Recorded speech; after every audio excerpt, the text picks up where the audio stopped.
है।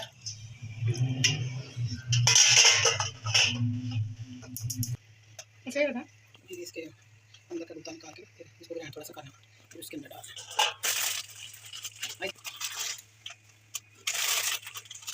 पूरा के साफ साफ करके ना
मुझे समझ नहीं आई।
स्टिल आपको स्टिल शूटिंग ना 7 मिनट हो चुके हैं, 60 मिनट 20 मिनट। अब हम इसमें क्वार्टर नहीं हाफ टी स्पून से कम है ना नमक डालेंगे।